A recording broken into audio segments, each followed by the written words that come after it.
మత్తు ముఠా నుండి పోలీసులకి మరో సవాల్ ఎదురవుతోంది. ఇప్పటి వరకు డ్రగ్స్, గంజాయి ముఠా ఆట కట్టించిన పోలీసులకి ఇంజెక్షన్ల ర్యాకెట్ రూపంలో మరొక పరీక్ష ఎదురవుతోంది.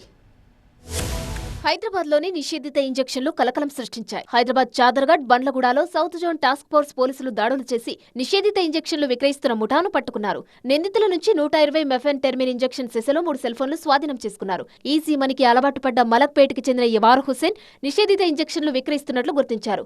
నిందితుడిని చాదర్ఘాట్ పోలీసులకు అప్పగించారు. మరో కేసులో బండ్లగూడకు చెందిన మొహమ్మద్ సల్మాన్, అబ్దుల్ వాలీ నిషేధిత ఇంజెక్షన్లు విక్రయిస్తున్నట్లు సమాచారం అందింది. దీంతో రంగంలోకి దిగిన సౌత్ జోన్ టాస్క్ ఫోర్స్ పోలీసులు నిందితులు 70 నిషేధిత ఇంజెక్షన్లు విక్రయిస్తుండగా అదుపులోకి తీసుకుని బండ్లగూడ పోలీసులకు అప్పగించారు. వీటితో ప్రజల ప్రాణాలకు ముప్పు ఉంటుందని ఔషధ నియంత్రణ సంస్థ అధికారులు హెచ్చరిస్తున్నా ఈజీ మనీకి అలవాటు పడ్డ ముఠాలు వీటితో దందా చేస్తున్నాయి. యువతను లక్ష్యంగా చేసుకుని ఇదంతా చేస్తున్నట్లు తెలుస్తోంది. కాన్పులు, శస్త్రచికిత్సల సమయంలో రోగికి నొప్పుల బాధలు తెలియకుండా ఈ ఇంజెక్షన్లు వాడతారు. దాదాపు 6 నుంచి 8 గంటల పాటు మత్తులో ఉండడం వల్ల నొప్పి నుంచి ఉపశమనం కలుగుతుంది. ఇలాంటి ఇంజెక్షన్లను యువత మత్తుకు ఉపయోగిస్తున్నట్టు సమాచారం. ఈ ముఠా వీటిని ఎక్కడి నుంచి దిగుమతి చేసుకుని విక్రయిస్తుందన్న దానిపై పోలీసులు ఫోకస్ పెట్టారు.